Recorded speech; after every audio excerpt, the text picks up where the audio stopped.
All right, kittens. Mandalay yelled. She, the other pussycats, and Kauta standing before the UA bus that had come to take the students home. Said students were all bedraggled, covered in dirt and bruises after having been made to trek back through the forest of magical beasts after a sudden wake-up call at midnight. Despite this, they had all completed the trip far faster than their initial one, even after they'd been made to scale the cliff to get to the bus. You all have put in a lot of work this week and we're all proud of you.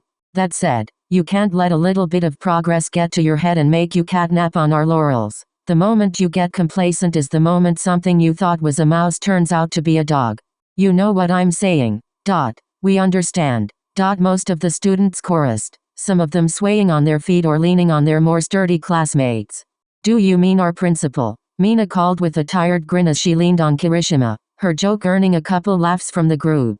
Haha, good. Now then, I think you kids have earned a couple days rest, but just remember that you all are still students. Until you're licensed for work, you can rely on pro heroes like us, because with sparkling eyes, we rock on. We came to lend a paw and help. Coming from somewhere. Stingingly cute and cat-like. We are. Wild pussycats. They struck their signature pose. Kauta, also looking like he could use a couple more hours sleep, pressing down a detonator that set off multiple smoke bombs of different colored smoke. Several students clapped politely at their performance. TCH. Bakugo grunted getting on the bus. The others followed after goodbyes and well wishes as the training camp came to an end. Within minutes, everyone but the teachers were asleep once again. Izuku slipped into the den that afternoon, having told his mother he was going out with friends. While he did plan to catch up with a few people, it was more important that he and Tsuyu inform Mentor of what they had learned from Hirairin during their training camp. He hurried to change before finding Tsuyu in the mess hall. She stood as soon as they made eye contact, the hero student dismissing herself from her family. The pair practically raced through the hallways before reaching Mentor's office. Aizawa standing outside the door. He nodded as they approached, silently appreciating their timeliness. The man opened the door as they arrived, the pair barely slowing as they stepped into the office with their teacher closing the door behind them. Apprentice Asu, Mentor greeted as the children sat before the man's low desk, Aizawa moving to sit at his father's side. Apprentice Midoriya. Greetings, Mentor, the green-haired assassin's in training intoned, bowing low. I was told you have information for Shota and myself. Mentor continued.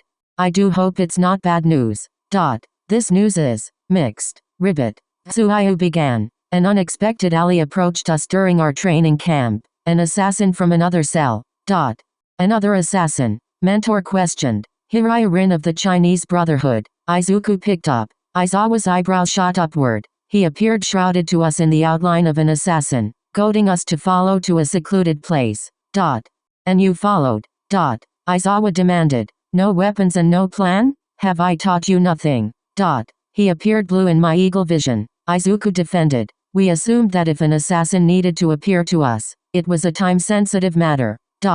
Please, Mentor said, holding up an hand to prevent Aizawa from berating his students further. Continue. Rin revealed himself as an assassin once we were far enough away. Ribbit. Tsuyu told them. He already knew of our loyalties, obviously, and told us he'd been sent to Japan on the trail of a group the Chinese Brotherhood had been trying to track for 70 years. He called them the Symphony. Ribbit. A group that the Chinese believe is able to puppet the Templars and with a connection to the instruments of the First Will. You cannot be serious, Aizawa muttered. The instruments were destroyed around the time of the dawn of quirks. Rin and the Chinese seem to be of the opinion that the symphony is taking orders from the Isu Juno, Izuku said. Their teacher blinked. The Isu Juno? You're serious?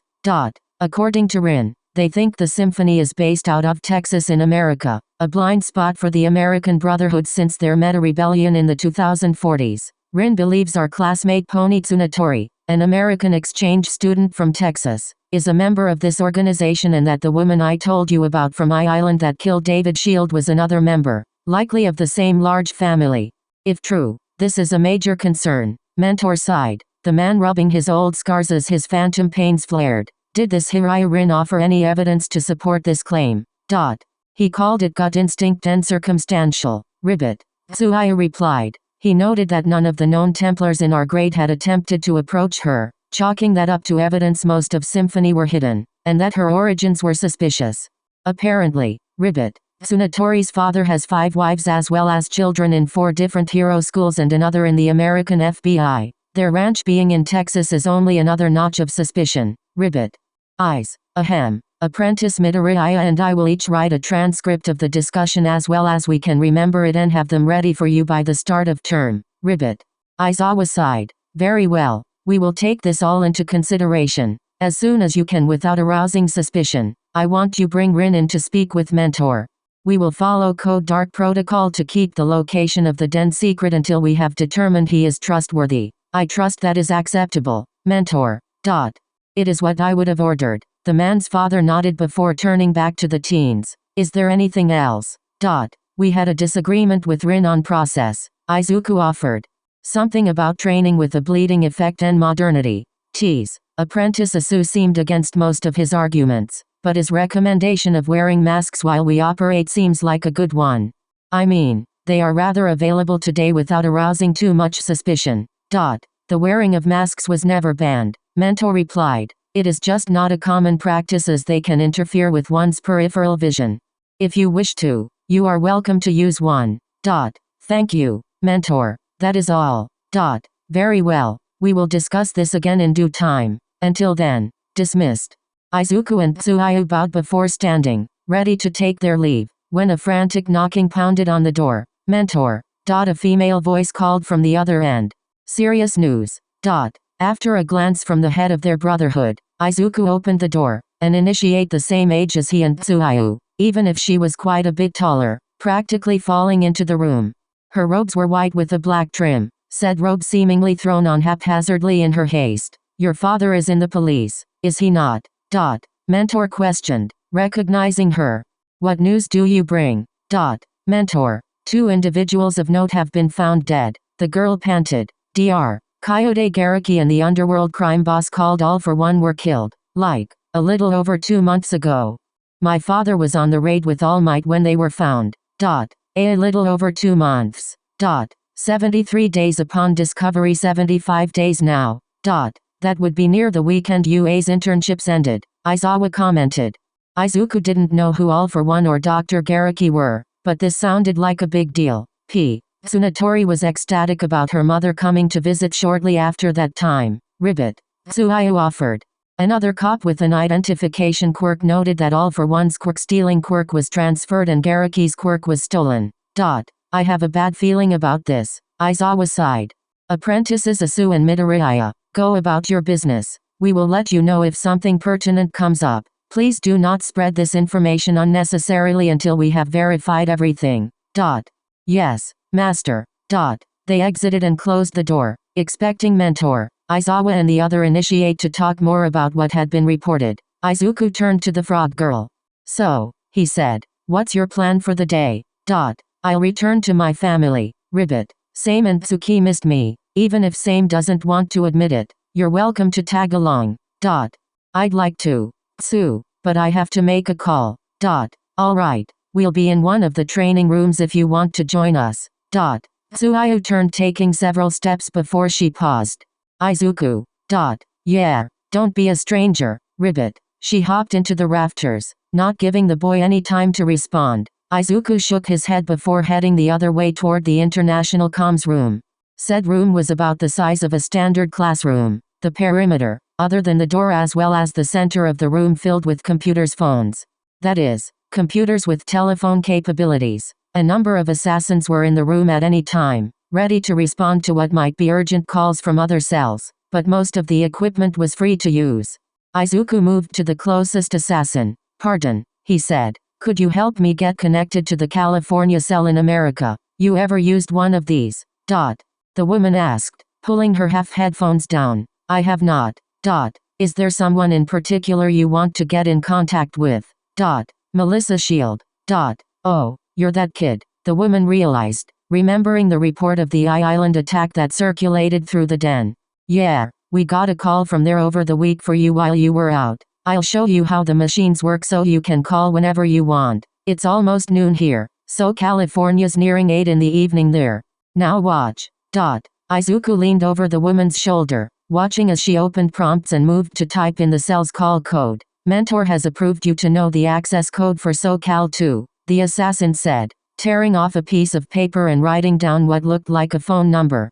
Memorize that. It will only work on the Hephaestus 17 system and only after you search for SoCal 2, but it's always better to be safe than sorry. Got it. Izuku read the number. By the way, is there a connection for the Chinese Brotherhood?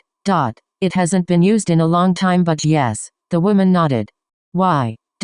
Just curious. The boy insisted. So I start a machine. We call them chariots. So I start a chariot. Izuku amended search. For SoCal 2 then. Enter the access code. That's about it. The older assassin confirmed. Someone in their comms will answer and ask who you want. Best to start with English there. If Shield's in, they'll send someone to get her. If not, you can leave a message to set up a time to call later. The video function only activates if both sides turn it on as another security feature. I know it's not the most efficient system, but it is the most secure the assassins have ever had and is impervious to non-quirk new age hacking techniques. You can thank Rebecca Crane and DedSec for that. Quite the legacy since we're still using most of their original coding. DedSec.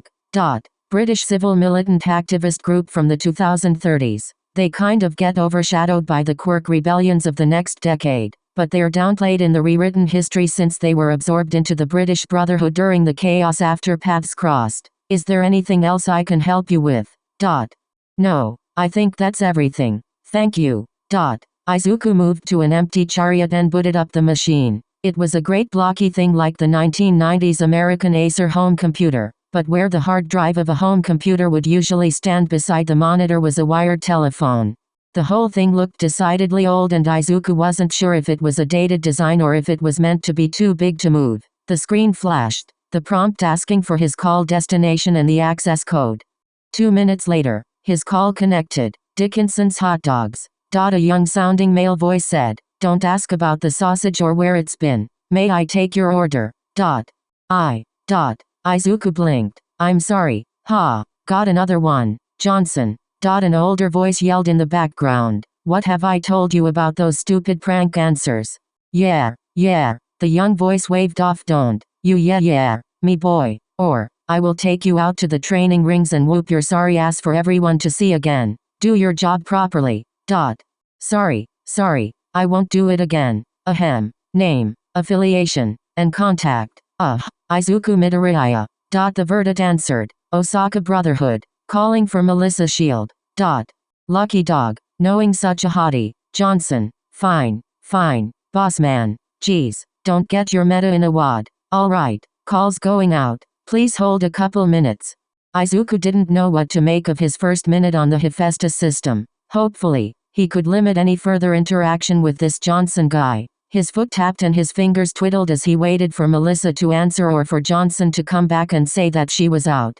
Considering Melissa's official status as pronounced dead, Izuku doubted she had many places to be. Click. Hey, Izuku, the melodic, accented Japanese of Melissa Shield said through the phone. A light at the top blinked, indicating that she wanted to turn on their cameras. I was hoping you'd call soon. What took you so long?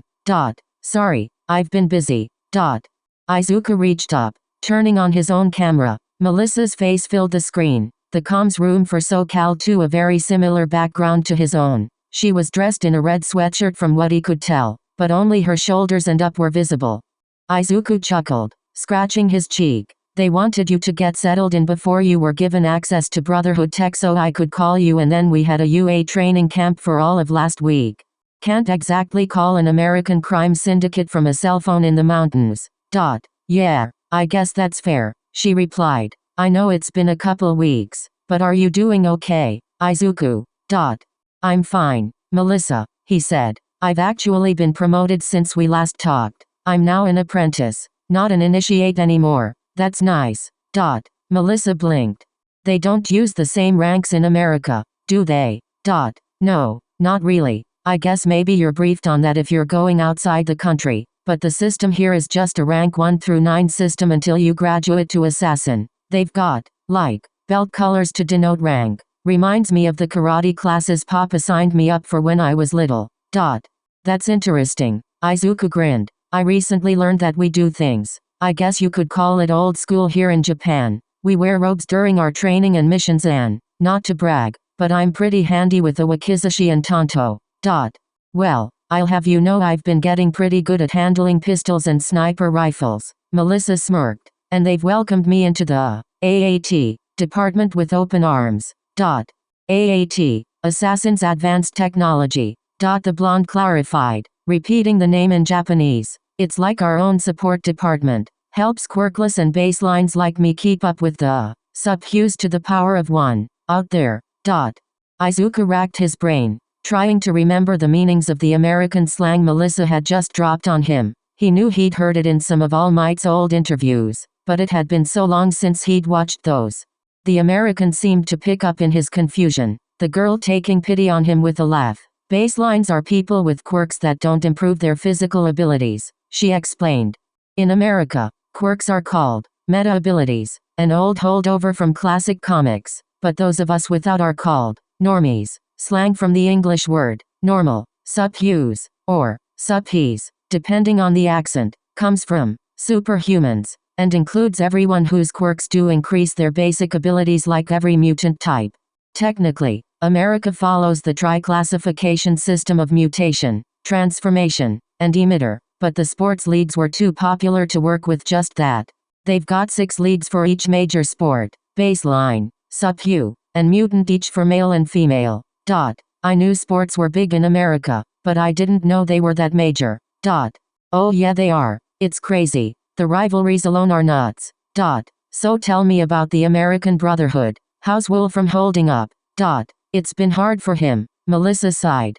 He feels responsible for everything that happened and took over my training as soon as he got back. He's a hard teacher, but I think it's because he doesn't want to think about the 2 who didn't come back. Or, maybe, that's all he thinks about. She paused, shaking her head. If it's okay to ask, what happened to Michael? You mean Swordkill? We fought on the roof until All Might showed up. He needed to give me an alibi, so he stabbed me in the leg. Took credit for this. Izuku gestured to the scar on his temple, and took me hostage. Right after lightning struck the helicopter, he let himself get caught by All Might and took what was probably a cyanide pill. Yeah, Master Wolf had a feeling it was something like that. Said something about that being the way he wanted to go. Melissa, are you doing okay? It's still a big change, she admitted. Her shoulder shifted as the hand that wasn't holding the phone rubbed her opposite arm. Everything I thought I knew about the world was wrong. It's like nothing makes sense anymore. I've made a few friends, though. I'll tell you about them some other time. Yeah. Izuku tried to offer a small smile, but he knew it looked forced. I'm still sorry you got pulled into this. It's not your fault. I joined them. You sided with your faction, Melissa corrected. She looked down, her fingers tightening their grip on the phone she held to her ear. Tell me about it. What? Tell me about the attack. Everything from your point of view. Why you were there. What went through your head. Why you made your choices. Tell me. You were there for most of it. And now I'm in it for the long haul. Besides, you look like you need to get it off your chest. And if I'm honest, I think I do, too. She sighed, rubbing her head. I think there's a piece of me that blames you for my father's death, Izuku. I know it's stupid. Wolf already told me that PoE wouldn't have had the juice needed to heal him, but we need the closure. That's what the therapist says. Anyway, you have a therapist? The Japanese native asked with a dry chuckle. I know, right? She cracked a smile. Wolf made it mandatory. Stacy's a bit of a nitpicker, but she's nice enough. So, about that story.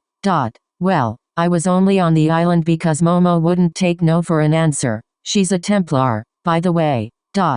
This is going to blow up at some point. I know it. Aizawa sighed, rubbing his eyes as he walked the dense hallways. All for One had been one of those figures even the Brotherhood thought was a myth until he and Kageyama, as teachers at UA, had learned of All Might's secret wound and how it happened.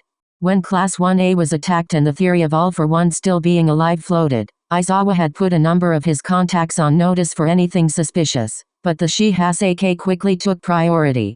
Now, All for One was found dead, killed at the hands of what must be a much greater threat. and his problem children bring forward the idea of another dangerous sect of the Templars at the same time. There was no proof the two were connected, but Aizawa had worked as both an assassin and a pro-hero for too long to ignore the feeling in his gut. He really needed a couple Loxonin and a nap. Still, despite his headache, the man felt a smile come to his face as he stepped into the training room. As had become the norm before the training camp, he found Eri training alongside the Asu siblings, Emi and Beru talking to each other as they watched. The 3 children and 1 apprentice had divided into 2 pairs, Satsuki and Samador sparring with an energy that only siblings comfortable with physical violence were capable of, while Tsuyu led Eri through a beginner's knife kata. He nodded. Knives were the first weapons any novice around the Brotherhood learned to handle since they were so easy to carry and didn't need one to be mostly full-grown to have proper balance like swords or a bow did. Knives could also be hidden so easily that most every assassin-trained person in Japan carried at least one whether they continued into the life or not. Eri's concentration broke as her gaze passed over him, her face brightening. This tipped off Beru and Emi, the pair turning to him as he approached. Shota. Emi grinned, launching forward to wrap her arms around him. The man rolled his eyes, uncomfortable with the display of affection where one of his students could see but not stopping her all the same. I knew you were back since Tsu came in, but she said you were busy with something. Yes, good to see you, too. You don't sound excited. Do you remember when I told you about all this? He asked. About me. How could I forget? Well, we just got confirmation that something major did happen that weekend. A legendary crime kingpin's been found dead, murdered that weekend, and it seems whomever did it made off with a quirk that can steal other quirks. We fear this person has ties to the Templars. Our only relief is the appearance that this person is based outside the country. Show. Eri grinned, running over and wrapping her arms around him leg. He was glad she had a dull practice knife and not a real one, or either she or he would be nursing a new stab wound. Tsuyu ribided a chuckle as she walked over. I missed you. In the distance, Satsuki punched her brother in the face. He stumbled back only to retaliate with a low sweep. When Satsuki jumped to avoid it, the boy twisted onto his hands and kicked her in the gut. Beru glanced at them but did not move to stop it, so they probably weren't trying to kill each other. I told you I wouldn't be gone long, Aizawa said, kneeling down to put a hand on the girl's head. I know, she whispered, her lips pressing together. I couldn't help thinking, if Overhaul. Overhaul can't hurt me, Eri, the man promised. As long as I can see him, he can't do anything to me. That's my quirk, remember? Yeah, Emi said that. She said that's why you were the one that brought me home. There were others who wanted to take you home, too, Aizawa reminded her. But I'm the only one who can make sure nothing bad would happen. He offered her a small but genuine smile. You don't need to worry about us, Eri, we're real strong. You pinky promise? She asked, holding out a pinky. Tsuki said nobody can break a pinky promise. That's right, Aizawa muttered, holding out his own pinky so the girl could complete the gesture. And if I do break it, you get to cut my pinky off. A sense of satisfaction rushed through Aizawa at the aghast face Eri made. That satisfaction only lasted until Emi punched him in the back of the head. Don't say that sort of thing in front of our little girl, Shota. Apprentice Asu was just teaching her how to wield a knife, he pointed out. A little dismemberment humor. Shota. Kama should take the edge off. For heaven's sake, Shota. What? That's how the pinky promise originated. That doesn't mean you need to talk about it. Don't make me make you sleep on the couch. I don't think that's much of a punishment, Ribbit. Tsuyu interjected Aizawa, turning to try to stop her. He was too late. I've seen him sleep in class on the floor enough to think the couch is an upgrade, Ribbit. You sleep on the job. Emi demanded. Shota. Can we move on to any other topic? The man questioned. Say, Emi, doesn't Ketsubutsu resume classes Monday? Well, yes, the other teacher answered, thrown off balance from the sudden shift. Why?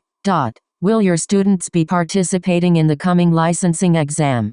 I expect so. Oh Shota, please don't tell me we have to go through the whole we're not a thing act again. Emi, you now know exactly why I ask we do that. I can't have the Templars target you because of me.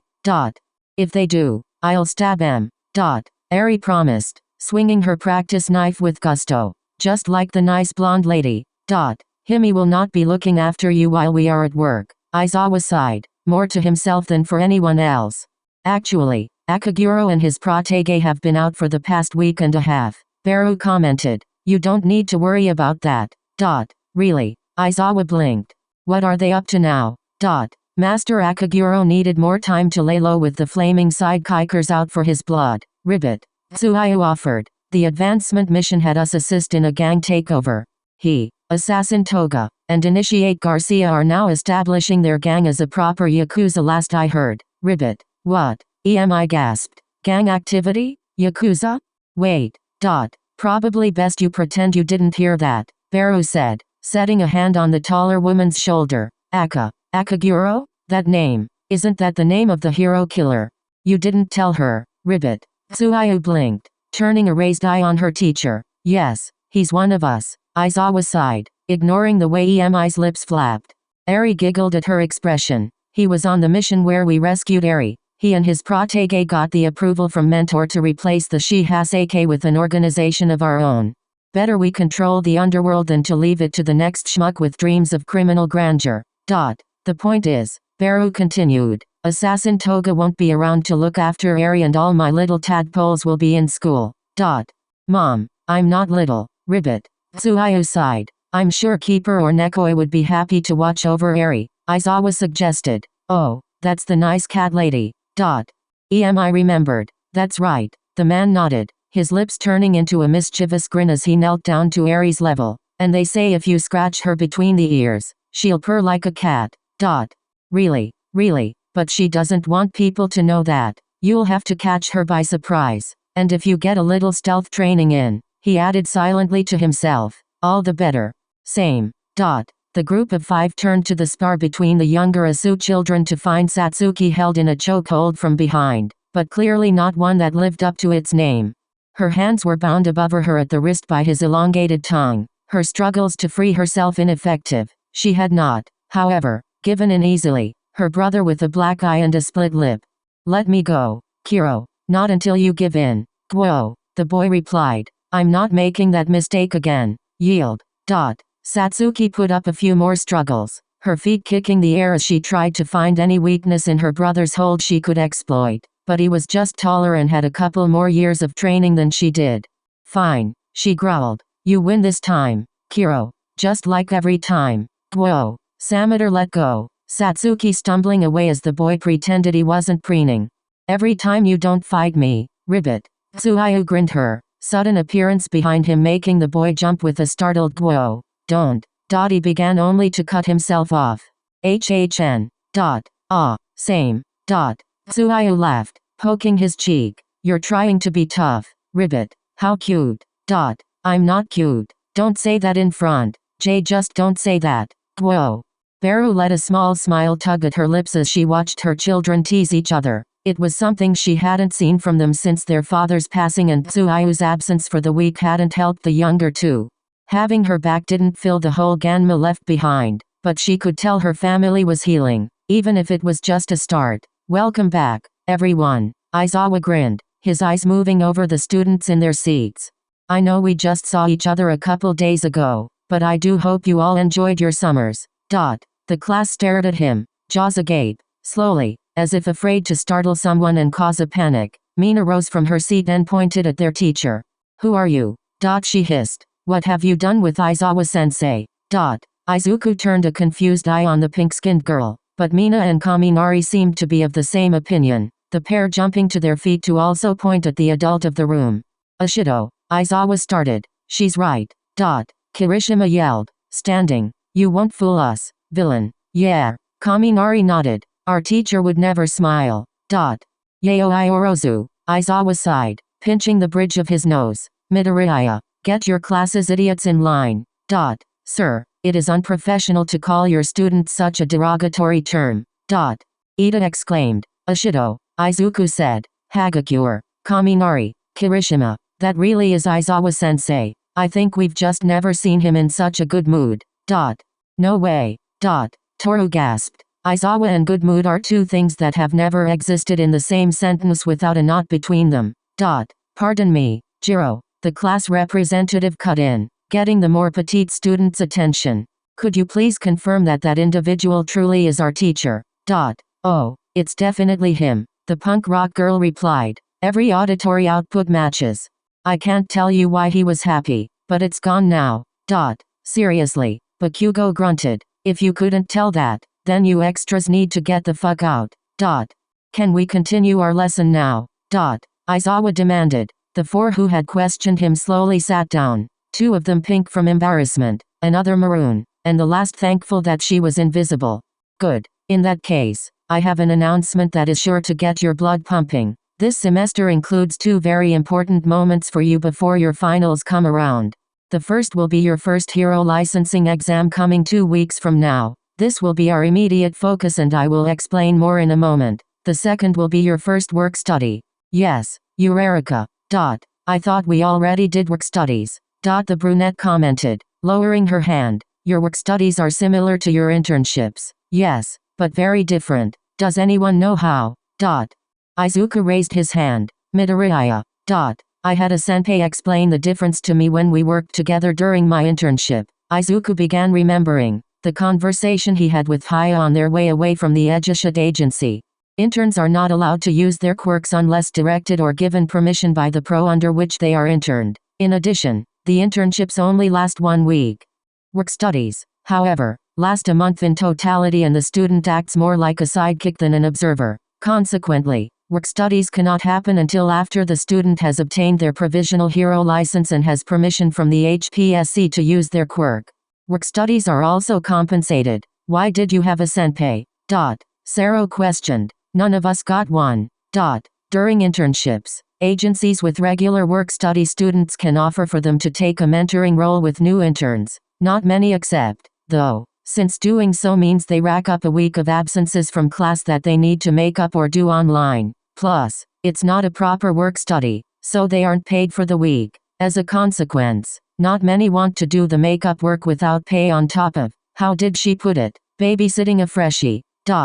Yeah, I guess that makes sense, Sero admitted. You hit the highlights. Midoriya. Aizawa nodded. The details of your work studies will be covered when they are closer a couple months from now, but we must first get you all your provisional hero licenses before you can do them.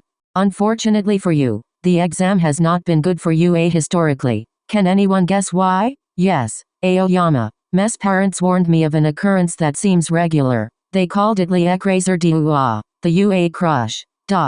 Very good. The UA Sports Festival brings in a lot of business, but it has the adverse effect of revealing your quirks to the world. In a competition like the exam, this means you are going in blind while your opponents have seen what you could do. Because of this, we focused on improving what your quirks limits were during the training camp, but we also need to make it so you stand out positively.